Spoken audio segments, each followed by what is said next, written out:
مہینہ، عظمتوں کا سفینہ، زندگی کا قرینہ، روح مکہ مدینہ، آدمی کو بناتا ہے یہ انسان۔ اعوذ باللہ من الشیطان الرجیم، بسم اللہ الرحمن الرحیم۔ ناظرین محترم، السلام علیکم ورحمۃ اللہ وبرکاتہ۔ میں ہوں آپ کا میزبان محمد رئیس احمد، علم و علماء کے سیگمنٹ کے ساتھ ہم آپ کی خدمت میں حاضر ہیں۔ آج بڑی مبارک شب ہے، ایک تو طاق رات ہے، دوسری 27ویں شب ہے، تیسری شب جمعہ ہے۔ تو علماء حضرات اپنی تحریروں میں لکھتے ہیں کہ کسی رات کی تلاش، جیسے کہ یہ 5 طاق راتیں ہیں، اگر ہم ان میں تلاش کرنا چاہیں کہ شب قدر کون سی ہے، تو وہ جب اس کی نشانیاں بتاتے ہیں تو ان نشانیوں میں سے ایک نشانی یہ بھی ہے کہ وہ شب کہ جو طاق رات ہو، وہ شب کہ جو 27ویں شب ہو، وہ شب کہ جو شب جمعہ ہو۔ تو یہ تینوں چیزیں جو ہیں آج یکجا ہو گئی ہیں اور شب قدر کی طرف ہمیں اشارہ کر رہی ہیں کہ ممکنہ طور پر آج ہی شب قدر ہے۔ تو اس اعتبار سے آج کی رات بہت اہم رات ہے، شب جمعہ ہے۔ کثرت کے ساتھ آقا علیہ السلام کی بارگاہ میں ہدایہ درود پیش کرتے رہیں۔ آج طاق رات ہے، 27ویں شب ہے، تو اپنے لیے جتنا مانگ سکتے ہیں اپنے لیے مانگ لیں اللہ کی بارگاہ سے، چونکہ اللہ کی رحمت اس وقت سب کو اپنی طرف متوجہ کر رہی ہے اور کہہ رہی ہے کہ ہے کوئی گناہ گار کہ اس کو بخش دیا جائے، کوئی ہے کوئی رحمت طلب کرنے والا کہ وہ اپنے لیے رحمت طلب کر لے، ہے کوئی روزی طلب کرنے والا کہ وہ اپنے لیے روزی طلب کر لے، ہے کوئی ایسا کہ جو اللہ کی بخشش و رحمت کے ساتھ اس کا فضل طلب کرے اور اس پر اللہ کا فضل کر دیا جائے۔ تو آج کی رات وہ رات ہے، بلکہ جس کے لیے باقاعدہ طور پر ایک سورہ اللہ تعالیٰ نے جو ہے قرآن کریم میں نازل فرما دیا، جسے سورۃ القدر کہتے ہیں۔ اللہ تعالیٰ فرماتا ہے انا انزلناہ فی لیلۃ القدر، کہ ہم نے اس قرآن کو لیلۃ القدر میں نازل کیا۔ وما ادراک ما لیلۃ القدر، تمہیں کیا خبر لیلۃ القدر کیا ہے؟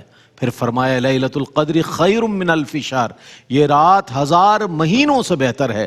تو اس کا مطلب یہ ہو گیا، سوال بھی آ گیا قرآن کریم کی ابتدائی آیت میں اور جواب بھی آ گیا ابتدائی آیت میں کہ یہ شب کتنی قدر والی ہے اور اس کی قدر و منزلت کتنی زیادہ ہے کہ 1000 مہینوں سے بہتر ہے۔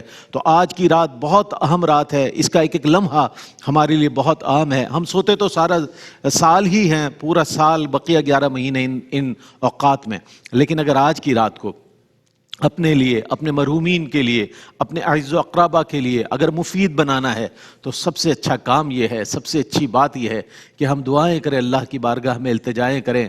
دیکھیں والدین بھی اگر ناراض ہو جائیں نا تو وہ آپ ان کی بارگاہ میں اگر آپ معافی پیش کر دیں تو وہ معاف کر دیتے ہیں۔ اور وہ رب کے جو 70 ماؤں سے زیادہ چاہتا ہے ہمیں، وہ کتنا چاہتا ہے ہمیں کہ جب ہم اس کی بارگاہ میں جائیں گے تو کتنی جلدی ہمیں معافی ملے گی۔ لیکن یہ ہے کہ آج کی رات کو اگر غنیمت جان لے تو انشاءاللہ تعالی مجھے اللہ کی رحمت پر کامل یقین ہے کہ اپنے بے شمار جب بندوں کی بخشش و مغفرت فرماتا ہے تو ان میں آپ کا اور میرا نام بھی شامل ہوگا۔ تو آج کی رات کے حوالے سے بہت کچھ علماء حضرات انشاءاللہ بیان فرمائیں گے۔ میرے دائیں جانب علامہ مفتی سید زیغم علی شاہ صاحب گردیزی تشریف فرمائیں۔ السلام علیکم ورحمۃ اللہ وبرکاتہ۔ وعلیکم السلام ورحمۃ اللہ وبرکاتہ۔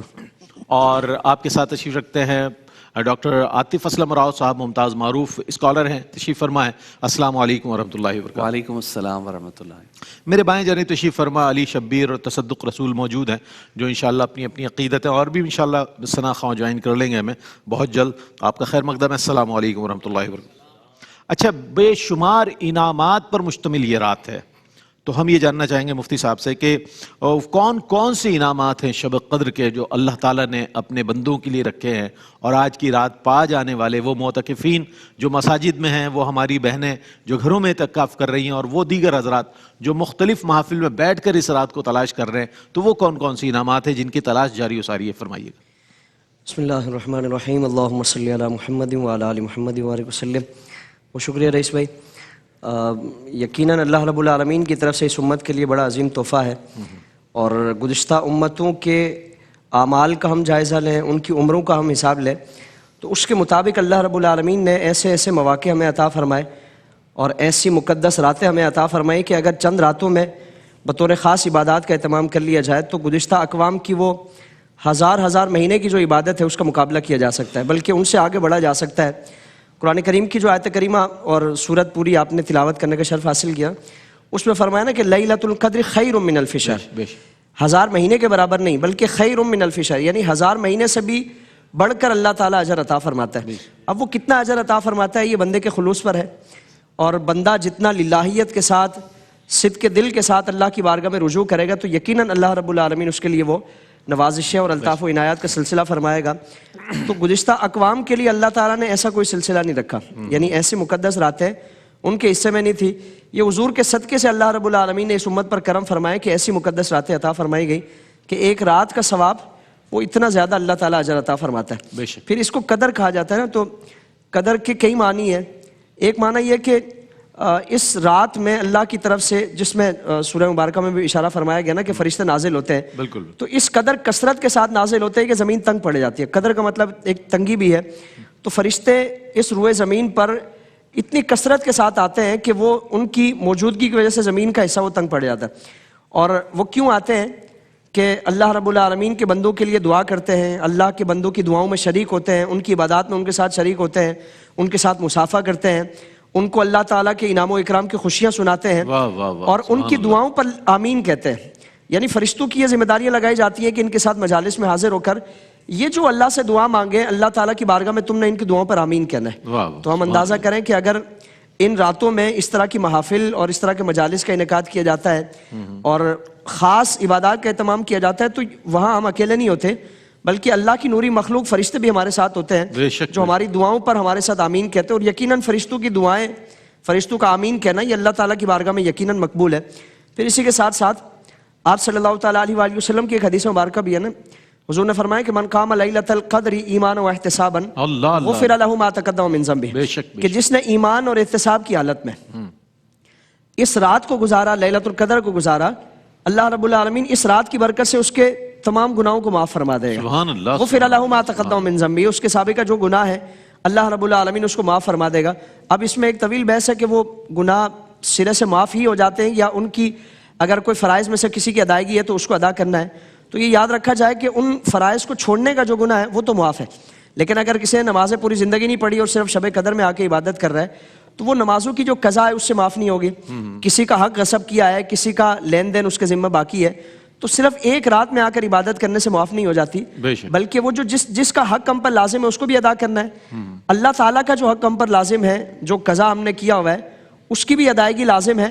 اب وہ سستی کرنے کا اور جو تاخیر کرنے کا جو معاملہ ہے وہ اللہ تعالیٰ سے ایک امید ہے کہ اللہ رب العالمین ان مقدس راتوں کی برکت سے وہ ہمارے لیے کرم فرما دے۔ پھر ایک اور حدیث مبارکہ میں حضور نے جو خطبہ ارشاد فرمایا تھا رمضان کے آغاز میں، تو آپ صلی اللہ تعالیٰ علیہ وآلہ وسلم نے اس رات سے متعلق فرمایا کہ عنقریب ایک ایسی رات اس ماہ مقدس میں آنے والی ہے جس کی عبادت 1000 مہینوں سے افضل ہے۔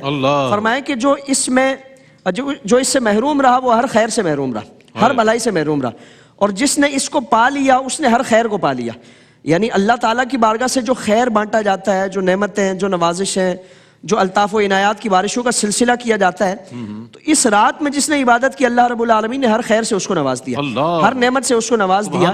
تو پھر ہم اندازہ کریں کہ یہ کتنی مقدس راتیں ہیں اور کتنا اس کو اجر و ثواب بیان فرمایا گیا۔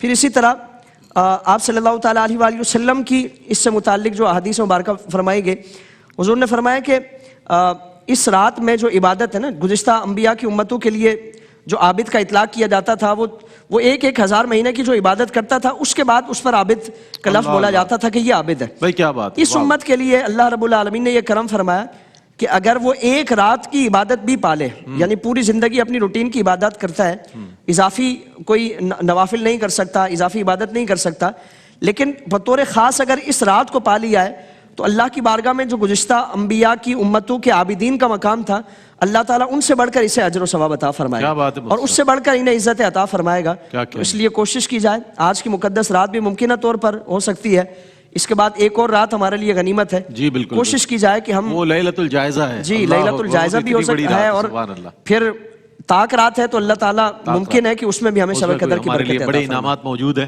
اللہ کے ہر حکم میں کوئی نہ کوئی حکمت موجود ہے. ہر ہمارے لیے جتنے احکامات ہیں سب میں حکمتیں موجود ہیں. یہ الگ بات ہے کہ ہم ان حکمتوں کو جانے بغیر اس کو صرف نظر کر دیں, زندگی جوں کی توں گزارتے رہیں, یہ الگ بات ہے. ہم اگلے سوال کی جانب بڑھ رہے ہیں اور ڈاکٹر صاحب سے میں جاننا چاہوں گا کہ شب قدر عطا کیے جانے کی حکمت کیا ہے. ڈاکٹر صاحب ڈاکٹر عاطف سلم راؤ ہمارے ساتھ موجود ہیں, کیا فرمائیے ڈاکٹر صاحب؟ بسم اللہ الرحمن الرحیم. رب اشرح لی صدری ویسر لی امری واحلل عقدۃ من لسانی یفقہوا قولی. اللہ تبارک و تعالیٰ نے امام الانبیاء حضور علیہ الصلاۃ والسلام کو قدر و منزلت عطا فرمائی ہے. تمام انبیاء میں, تمام مخلوقات میں سب سے افضل و اعلیٰ مقام عطا فرمایا ہے. اور اسی طریقے سے حضور علیہ الصلاۃ والسلام کے صدقے آپ کی امت کو بھی فضیلتوں سے نوازا ہے. اللہ تبارک و تعالیٰ نے بے شمار فضیلتیں عطا فرمائیں, اور خود حضور علیہ الصلاۃ والسلام فرماتے ہیں کہ دنیا میں بھی میری امت افضل ہے اور آخرت میں بھی میری امت کی صفوں کی تعداد دیگر امتوں پر سب سے زیادہ ہوگی. یہ امت کی فضیلت بیان ہو رہی ہے. تو اسی انداز سے حضور علیہ الصلاۃ والسلام کے سامنے جب ذکر ہوا, جبرائیل علیہ السلام نے آپ کو بتایا کہ آپ سے پہلے جو امتیں ہوا کرتی تھیں ان میں لوگوں کی عمریں بہت زیادہ ہوتی تھیں, جس کی وجہ سے انہیں عبادت کرنے کا وقت بھی زیادہ ملتا تھا, اور اللہ تبارک و تعالیٰ کی بارگاہ میں کوئی کمی کوتاہی ہو جائے تو رجوع کرنا, توبہ کرنا, اس کے مواقع بھی ملتے تھے.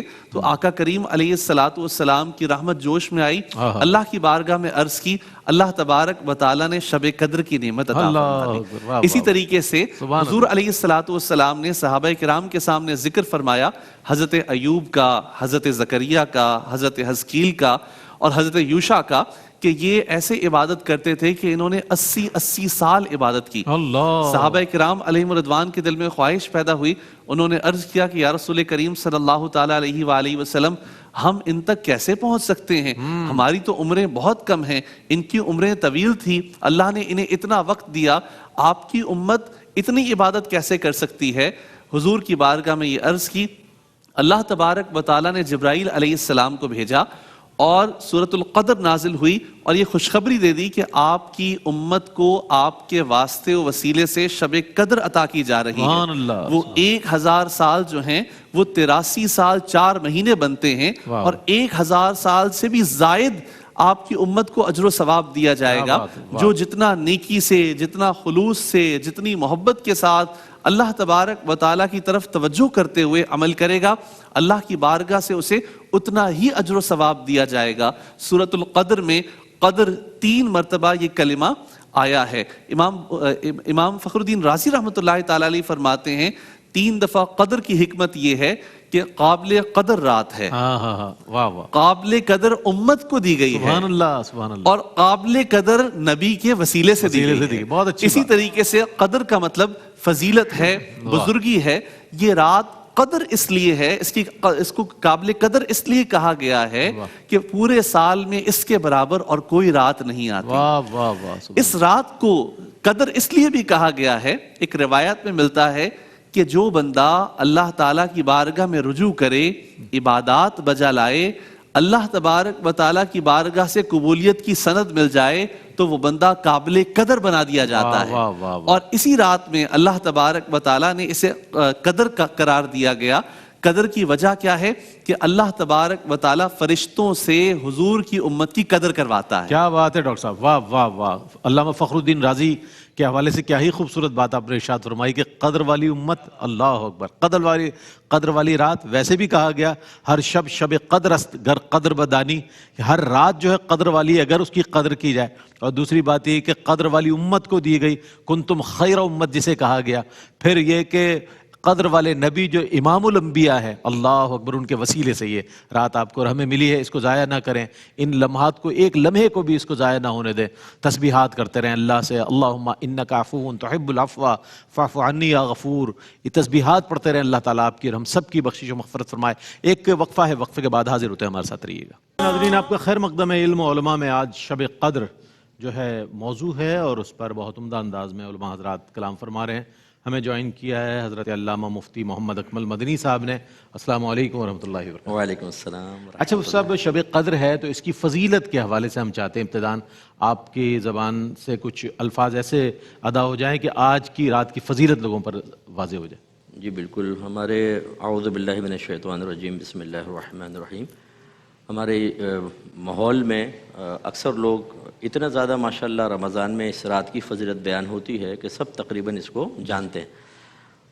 حصول برکت کے لیے چند جملے ہم عرض کر دیتے ہیں کہ ایک تو یہ کہ اس کی بہت بڑی فضیلت یہ ہے کہ اللہ تعالیٰ اور اس کے رسول نے اس کو شرف عطا فرمایا، اس کا ذکر فرمایا، اس کو اہمیت دی، اور اگر کوئی بڑی ذات کسی چیز کو اہمیت دے تو وہی اس کی اہمیت دینا ہی فضیلت کے لیے کافی ہے۔ جیسے اللہ تعالیٰ نے اس کو پوری سورہ قدر نازل فرمائی اور اس میں لیلۃ القدر خیر من الف شہر کے الفاظ ارشاد فرمائے، اور اسی طرح نبی کریم صلی اللہ علیہ وسلم نے ارشاد فرمایا کہ اس رمضان میں جب رمضان تمہارے پاس آتا ہے تو اس میں ایک رات ایسی ہے کہ جو 1000 مہینوں سے بہتر ہے، اور اس رات میں جو محروم رہا وہی حقیقتاً محروم ہے۔ تو اسی طریقے سے وہ تو خیر پورے رمضان کے بارے میں ہی ہے جو سرکار نے ممبر اقدس پر قدم رنجہ ہو کر آمین 3 دفعہ فرمایا، اور پھر ایک کے جواب میں یہ فرمایا کہ جبریل امین نے دعا کی کہ ہلاک ہو جائے وہ شخص جو رمضان کا مہینہ پائے اور پھر بھی اس کی مغفرت نہ ہو، تو اس کے ضمن میں شب قدر بھی موجود ہے۔ تو اس لیے یہ رات بہت ہی افضل ترین رات ہے، اور اس میں اللہ تبارک و تعالیٰ نے فرشتے نازل فرمائے، درجات کی بلندی کا سامان ہے، مغفرت کا سامان ہے، لیکن اس کے لیے 2 چیزیں بہت ضروری ہیں جو بخاری کی روایت میں نبی کریم صلی اللہ علیہ وسلم نے ارشاد فرمائی کہ من قام لیلۃ القدر ایمانا واحتسابا غفر له ما تقدم من ذنبه، کہ جس نے ایمان اور احتساب کے ساتھ لیلۃ القدر میں قیام کیا تو اللہ تعالیٰ اس کے سابقہ زندگی کے گناہوں کو بخش دے گا۔ گناہوں کی مغفرت کا مطلب ہوتا ہے نام اعمال سے ان کو مٹا دینا، اور اللہ کی رحمت شامل حال ہو تو وہ نیکیاں اور گناہ نیکیوں میں تبدیل ہو جاتے ہیں۔ اور ایمان اور احتساب کے ساتھ اس رات میں قیام کرنا، قیام سے مطلب اس کو زندہ رکھنا، وہ چاہے ہم ذکر الہی کے ذریعے ہوں، قرآن پاک کے نوافل پڑھیں، یا اپنی قضا نمازیں پڑھیں، یا علمی مذاکرے ہوں، باقاعدہ محافل ہوں، وہ سب اس میں شامل ہوتا ہے۔ ایمان کا مطلب یقین کے ساتھ، اس کامل یقین کے ساتھ کہ اللہ تعالیٰ اس رات واقع رحمت نازل فرماتا ہے، یہ بابرکت رات ہے، اس میں ہمیں درجات کی بلندی کا سامان ہوگا، اور احتساب کے ساتھ، احتساب مطلب اپنے اوپر نگہبان ہوگا، یہ نہیں ہے کہ اس رات کی قدر نہ کرے انسان اور خراب امور میں مشغول ہو جائے۔ تو اس لیے جس نے ایمان اور احتساب کے ساتھ پھر کیا تو اللہ تعالیٰ اس کے سابقہ گناہوں کو بخشے گا۔ ویسے اکثر جو سابقہ گناہوں کی بخشش کا اعلان کیا جاتا ہے اس سے صغیرہ گناہ مراد ہوتے ہیں، لیکن اس مقام پر چونکہ کوئی قید نہیں ہے تو حسن ظن قائم رکھا جائے اللہ کی رحمت سے کہ کبیرہ بھی معاف ہو جائیں گے، تو یہ کوئی بعید چیز نہیں ہے۔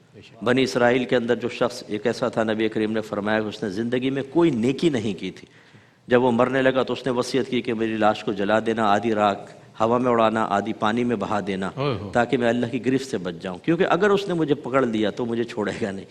اور جب اس کے حسب وصیت ایسے ہی ہوا، اللہ نے پانی ہوا کو حکم دیا، اس کے اجزائے ترکیبی جمع ہوئے، اللہ نے اس کو مرکب کر کے انسان بنا دیا دوبارہ اور زندہ کیا۔ اور اللہ اگرچہ جانتا ہے لیکن پھر بھی سوال کہ تو نے ایسا وصیت کیوں کی؟ اس نے کہا اللہ تو جانتا ہے، تیرے خوف کی وجہ سے۔ اللہ نے فرمایا جا تیری بخشش ہو گئی۔ اللہ، تو اس کا مطلب ہے دیکھیں اس نے زندگی میں کوئی نیکی نہیں کی تھی، صغیرہ گناہ بھی ہوں گے، کبیرہ بھی ہوں گے، اللہ نے بغیر سبب کے محض اپنی رحمت سے اس کو معاف فرمایا۔ سبحان اللہ، سبحان اللہ۔ تو وہ بنی اسرائیلی، ہم محمدی، اس نے زندگی میں کوئی نیکی نہیں کی، ہم اللہ کے کرم سے کچھ نہ کچھ تو نیکیاں کیے ہوئے ہیں۔ جب اللہ اس کے کبیرہ گناہوں کو بخشنے پر قادر ہے اور عملی طور پہ بخشے بھی گئے تو حسن ظن قائم رکھے، اللہ ہماری بھی مغفرت فرما دے گا۔ لیکن اس کا مطلب بس وہی ہے کہ یہ نہیں ہے کہ ہم اس رات کے اندر اس کو ضائع کریں، اور کوئی کرکٹ کھیل رہا ہے، کوئی مطلب مخصوص عبادت کر لی، اس کے بعد پھر لگ گئے مختلف کاموں کے اندر، یہ درست نہیں ہوتا ہے۔ اسی طریقے سے اس رات میں ہماری کوشش ہوتی ہے کہ ہمیں کوئی وظیفہ بتا دیں اور کوئی نوافل بتا دیں، کیونکہ مسلمان ماشاءاللہ اس کے پاس ٹائم نہیں ہے، وہ شارٹ کٹ کا عادی ہے، لیکن وہ شارٹ کٹ صرف دینی معاملے میں ہے۔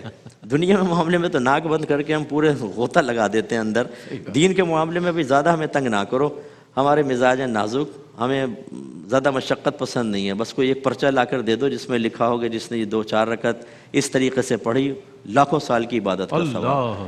تو اس وقت وہ ہم جیسے لوگوں کو انتہائی حقیرانہ نگاہوں سے دیکھ کے سوچ رہے ہوں گے اتنی بڑی محنتیں، ارے بھائی یہ ہے شارٹ کٹ، ایسا کرو، تو یہ چیز صحیح نہیں ہوتی ہے۔ ہمارے بہن بھائیوں کو چاہیے کہ اس رات میں، اب تو ماشاءاللہ تقریباً تو نکل ہی گئی ہے رات، اور حسن ظن ہے کہ عبادات بھی کی ہوں گی، یہ جو حصہ رہ بھی گیا ہے اس پہ خصوصی توجہ رکھیں۔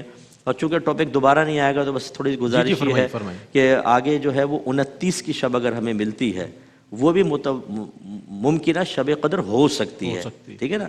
تو ہمارے ہوتا ہے کہ 27ویں کے بعد تو ایک دم ماحول تھوڑا سا چینج ہونے لگ جاتا ہے. جیسے پہلے رمضان میں ماحول چینج ہوتا ہے نا، ایک دم بہاریں سی آ جاتی ہیں، 27 کے بعد ایک پھر ماحول چینج ہوتا ہے. اور وہ تمہید ہوتی ہے، مجھے لگتا ہے جیسے شیطان کی آزادی کی تمہید ہے، کیونکہ غافل سے لوگ نظر آتے ہیں. روڈوں پہ آپ دیکھیں رش بڑھ گیا ہے، بازاروں کے اندر رش بڑھ گیا ہے. تراویح بہت سو نے چھوڑ دی ہے، کیونکہ وہ 10 روزہ 15 روزہ کے بعد انہوں نے کہا کہ تکمیل قرآن ہو گیا بہت جگہوں پہ. ہاں، تکمیل قرآن کے بعد وہ کہا کہ چلو سننے کا بھی مسئلہ گیا. اور بعض تو پھر تراویح چھوڑ دیتے ہیں، مسجد میں نہیں آتے ہیں. اور آپ دیکھیں گے کہ فجر کی نماز کے اندر آہستہ آہستہ کمی آتی ہے، اور آخری دنوں میں صرف ریگولر نمازیں رہ جاتے ہیں، باقی سارے کے سارے غائب ہو جاتے ہیں. تو یہ طریقہ کار بالکل ایک مسلمان کے لیے مناسب نہیں ہے. اسی لیے ایمان احتساب کا ذکر ہوا. یقین کے ساتھ ہمیں یقین رکھنا چاہیے کہ جو رب رمضان سے پہلے تھا وہ اب بھی ہمارا رب ہے اور بعد میں بھی رہے گا. وہ پہلے بھی دیکھ رہا تھا، اب بھی دیکھ رہا ہے، آگے بھی دیکھے گا. آخرت کی تیاری رمضان میں احسن طریقے سے ہوتی ہے، لیکن اس کے بعد بھی ہمیں آخرت کی تیاری کرنی ہے. ذہن بنے گا تو انشاءاللہ سرپرست کا ذہن بن جائے، پورے فیملی کا ذہن بنے گا، پھر یہ اثر منتقل ہوتا ہے خاندان میں، اور پھر آگے اثرات جائیں گے اور مثبت اثرات مرتب ہوں گے. اچھا، ضمن ایک سوال آپ کی اجازت سے اور شامل. صاحب کیا وجہ ہے ہر سال ہم رمضان کا انتظار کرتے ہیں، بڑی گرم جوشی سے استقبال بھی کرتے ہیں، روزے بھی ہے جیسا آپ نے فرمایا 27 تک، بلکہ 15 روزے تک تو بڑی انرجی رہتی ہے، اس کے بعد پھر لوگ کٹنا شروع ہو جاتے ہیں. کیا وجہ ہے کہ آئندہ زندگی میں تبدیلی نہیں آتی؟ کیا ہم صرف پریکٹس کر رہے ہوتے ہیں، یا ایک خوشی ہوتی ہے ہمارے کہ ہمارا جو مزاج ہے تغیر و تبدل پسند ہے کہ یار اب رمضان میں ہی کریں گے عبادت، اس کے بعد پھر چھٹی ہے؟ کیا وجہ، تبدیلی کیوں نہیں آتی؟ دیکھیں، یہ لوگوں کو تسلیم کرنا چاہیے کہ آپ کا 15ویں روزے یا 27ویں کے بعد فرض کر لیں، طبیعت کا چینج ہونا ہی ثابت کرتا ہے کہ اس میں آپ کا کمال نہیں تھا. یہ اصل میں رمضان کے ماحول انوائرمنٹ کا کمال تھا. اس وجہ سے آپ کے اندر جوش پیدا ہوا، آپ ہو گئے. جب جوش ٹھنڈا ہوا، ہم دوبارہ اپنے سابقہ میں لفظ استعمال کرو، سابقہ اوقات پر آ گئے معذرت کے ساتھ. تو یہ اصل یہ ہے کہ ہمیں ماحول کے اثرات کو قبول کرنا چاہیے، اس کا انکار نہیں. مدینے جاتے ہیں ماحول بنتا ہے، مکے جاتے ہیں کعبہ کے سامنے ماحول بنتا ہے، اس کا انکار نہیں ہے. لیکن ان ماحولوں کی وجہ سے اگر ہم سمجھتے ہیں کہ ہماری طبیعت تبدیل ہوتی ہے تو پھر ہم موسمی بنیں گے. ماحول بدلے گا تو ہم موسمی، جیسے مینڈک باہر نکل آتے ہیں، ہم موسمی طور پہ عبادت کریں گے، پھر وہ ماحول ختم ہوگا. تو یہ ماحول کے محتاج نہ رہیں. انسان مومن مقام کا محتاج نہیں ہوتا. اس لیے ہمارے اکابرین نے فرمایا کہ جو مسلمان جس رات کی قدر کر لے وہی اس کے لیے شب قدر ہے. یہ ہے اصل چیز کہ مائنڈ بن جائے، ہمارا باطن تیار ہو جائے، مینٹلیٹو طور پہ ہم تیار ہو جائیں، ہم ذہنی طور پہ ہماری ایسی تعمیر ہو جائے اور ایسی پریپریشن ہو جائے کہ اس کے بعد پھر ہمارے لیے کوئی چیز مشکل نہ رہے. اور اس کے لیے سب سے ضروری چیز علم دین، فکر آخرت، اچھی صحبت اور احساس ذمہ داری، کہ مجھے اپنی ذات کی بھی ذمہ داری کا احساس ہونا چاہیے، اور جو ہماری فیملی ہے، جو دوست احباب اطراف میں، ان سب کی ذمہ داری کا احساس. پھر جب انسان احساس ذمہ داری کے مطابق عمل کرتا ہے، آخرت کی بھی فکر ہے، موت بھی یاد آ رہی ہے، قبر ہے، میدان محشر، جنت دوزخ کا تصور بار بار، پھر اچھی صحبت کہ اگر ہم کبھی بھٹکنے لگیں دیکھیں تو جس کو دیکھ کے خدا یاد آ جائے. گفتگو سے علم دین میں اضافہ ہو، جو زبان قول سے نہیں بلکہ زبان حال نصیحت کرنے کے لیے کافی ہو، تو پھر دوبارہ انسان ٹریک پر آ جاتا ہے. اور علم دین تو بہترین چیز ہے کہ انسان کو خلوت جلوت میں کسی استاد کی پھر ضرورت نہیں رہتی. قرآن و حدیث کا علم ہی بہترین استاد ثابت ہوتا ہے. سبحان اللہ، سبحان اللہ، کیا کہنا.